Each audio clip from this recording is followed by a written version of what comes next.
खलीज बंगाल पर मौजूद बांग्लादेश, जिसको साउथ एशिया की स्विंग स्टेट कहा जाता है, वहाँ एक नए पॉलिटिकल सिस्टम का आगाज हो चुका। 2 अशरों तक हसीना वाजिद की क़यादत में अवामी लीग राज करती रही, लेकिन अब हसीना वाजिद इंडिया में जिला वतनी की जिंदगी गुजार रही हैं और तकरीबन 2 अशरों की जिला वतनी के बाद तारक रहमान, जो साबिक प्राइम मिनिस्टर खालिदा जिया के बेटे हैं, वो बांग्लादेश का इक़्तिदार संभालने जा रहे हैं। खित्ते में एक आम तासुर ये पाया जाता है कि खालिदा जिया एक प्रो पाकिस्तानी फैमिली हैं और दूसरी तरफ अवामी लीग को हेड करने वाली शेख हसीना वाजिद वो प्रो इंडियन कहलाई जाती हैं। और ये तासुर सिर्फ खित्ते में नहीं बल्कि बांग्लादेश के लोग भी इस बात के कायल हैं कि खालिदा जिया की फैमिली प्रो पाकिस्तानी है, बल्कि जो अपोजिशन जमातें हैं, जिनमें अब जमात इस्लामी दूसरे नंबर पर है, जमात इस्लामी को भी प्रो पाकिस्तानी जमात के तौर पर जाना जाता है। अब साउथ एशिया की स्विंग स्टेट इस रीजनल पॉलिटिक्स में क्या रोल प्ले करेगी, वो इंडियंस की रीजनल हेजमनी का जो ख्वाब है उसकी तरफ जाएंगे या पाकिस्तान और चाइना का नेक्सस है उसमें शामिल होंगे,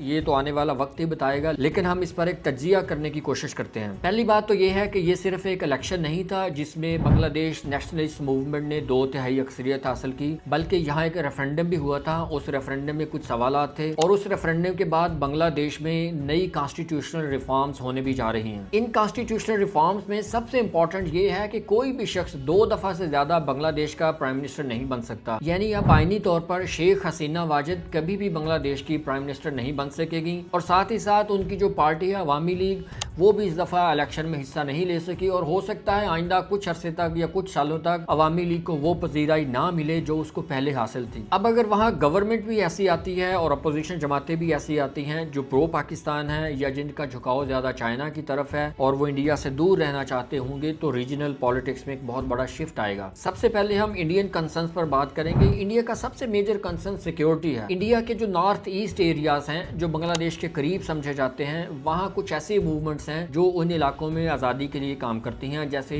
ULFA, United liberation front of Assam. Indian security forces in groups को इंसर्जेंट कहती हैं और उनका ख्याल है कि ये बांग्लादेश से ऑपरेट होते हैं और ये ग्रुप्स शेख हसीना वाजिद की गवर्नमेंट में क्रश कर दिए गए थे या उनके खिलाफ बहुत ज़्यादा एक्शंस हुए थे, इसलिए वो खामोश हो चुके थे। लेकिन अब इस छोटे से कॉरिडोर जो इंडिया को नॉर्थ ईस्ट स्टेट्स के साथ मिलाता है, जिसको चिकन नेक कहा जाता है, यानी एक मुर्गी की गर्दन के बराबर एक नेक है, जो 22 किलोमीटर की कॉरिडोर है जो नॉर्थ ईस्ट को इंडिया के साथ कनेक्ट करती है। और इंडियन सिक्योरिटी फोर्सेस का ये कंसर्न है कि यहाँ से वो ग्रुप ऑपरेट किए जाते हैं और उनके ज्यादातर लोग बांग्लादेश में मौजूद होते हैं। और बांग्लादेश के अब जो प्राइम मिनिस्टर हैं तारिक रहमान, वो बांग्लादेश फर्स्ट का नारा भी लगा चुके हैं। अब यहाँ इंडियन ग्रीवेंसेस बहुत ज्यादा हो जाएंगी और इंडिया का ख्याल है कि तारिक रहमान की वजह से इन ग्रुप्स में ज्यादा इंसर्जेंसी आएगी या इंडियन सिक्योरिटी फोर्सेस के खिलाफ खुलकर ऑपरेट करेंगी। और यहाँ इंडिया बांग्लादेश के साथ कोई आउटराइट हॉस्टिलिटी नहीं चाहेगा, बल्कि वो एक प्रोफेशनल सिक्योरिटी कोऑपरेशन पर काम करने पर जोर देगा। और दूसरी तरफ इंडिया और बांग्लादेश के दरमियान बहुत बड़ा एक डिप्लोमेटिक फ्रिक्शन है जो शेख हसीना वाजिद की वजह से है। तारिक रहमान की गवर्नमेंट ये चाहेगी कि शेख हसीना वाजिद को बांग्लादेश वापस लाया जाए और आइन और कानून के मुताबिक उन पर जो भी मुकदमात हैं वो उनका सामना करें। गो कि शेख हसीना वाजिद को ऑलरेडी बांग्लादेशी अदालतों से सजा हो चुकी है। अब इंडिया शेख हसीना वाजिद की वापसी को रिफ्यूज करता है या एक्सेप्ट करता है, ये दोनों चीजें हालात को डिक्टेट करेंगी। और जैसे हमने नॉर्थ ईस्ट को पहले डिस्कस किया,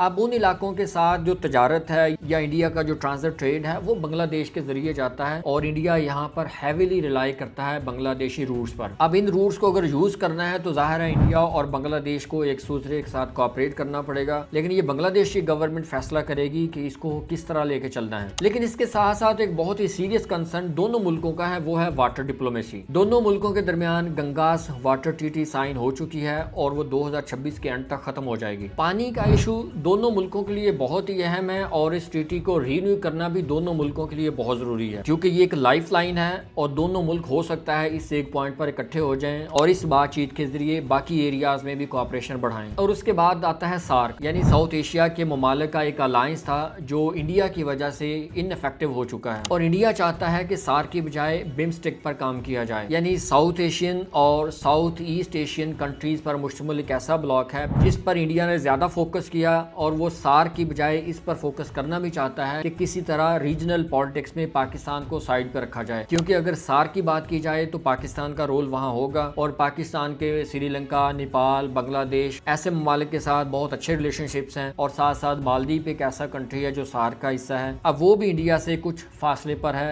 दूर होता हुआ दिखाई देता है। और पॉलिटिकल सर्कल्स में एक आर्गुमेंट ये भी पाया जाता है कि बांग्लादेश में जो प्रो पाकिस्तानी गवर्नमेंट कायम हो रही है वो भी सार्क को इंपॉर्टेंस देती है, वो भी बिम्स्टेक की तरफ नहीं जाना चाहते। और 2026 में जो हमने अर्ली देखा डिप्लोमेटिक सिग्नल्स पाकिस्तान और बांग्लादेश के दरमियान जो रीबिल्ड हुए, उसमें बहुत सारी डिस्कशंस भी हुई जिसमें शिपिंग लाइंस हैं, कोऑपरेशन है, फ्लाइट्स हैं और बहुत सारी ट्रेड शामिल है। इन मामलात में दोनों ममालिक एक पेज पर दिखाई देते हैं। और बीएनपी की एक पॉलिसी है लुक ईस्ट। लुक ईस्ट का मतलब है कि चाइना पर फोकस किया जाए, और ये भी हो सकता है कि इसकी वजह से चाइना की जो नेवल प्रेजेंस है वो इंक्रीज हो जाए और वो बांग्लादेश को ज्यादा करीब कर ले। और चाइना भी यही चाहेगा कि बे ऑफ बंगाल में जो इंफ्रास्ट्रक्चर का कंट्रोल है वो उसी के पास रहे। और जो बीएनपी की लुक ईस्ट पॉलिसी है वो इंडिया की जो नेबरहुड फर्स्ट पॉलिसी है उसको काउंटर करती है। यानी इंडिया ये चाहता है कि नेबर्स फर्स्ट, लेकिन बीएनपी ये चाहती है लुक ईस्ट, यानी चाइना की तरफ पहले जाएंगे, चाइना पर फोकस करेंगे और वो इंडिया की इस पॉलिसी को काउंटर करेगा। और इसी वजह से लगता ऐसे है कि जो बांग्लादेश की नई गवर्नमेंट होगी उसका जो ज्यादा बैलेंस होगा वो चाइना और पाकिस्तान की तरफ रहेगा। जनूबी एशिया की स्विंग स्टेट में प्रो पाकिस्तानी गवर्नमेंट के एस्टेब्लिश होने का मतलब ये है कि इस रीजन का जो पॉलिटिकल बैलेंस है वो चाइना और पाकिस्तान की तरफ रहने के ज्यादा चांसेस हैं। पाकिस्तान और बांग्लादेश की नई गवर्नमेंट सार्क को इंपॉर्टेंस देते हैं, जबकि उसके मुकाबले में इंडिया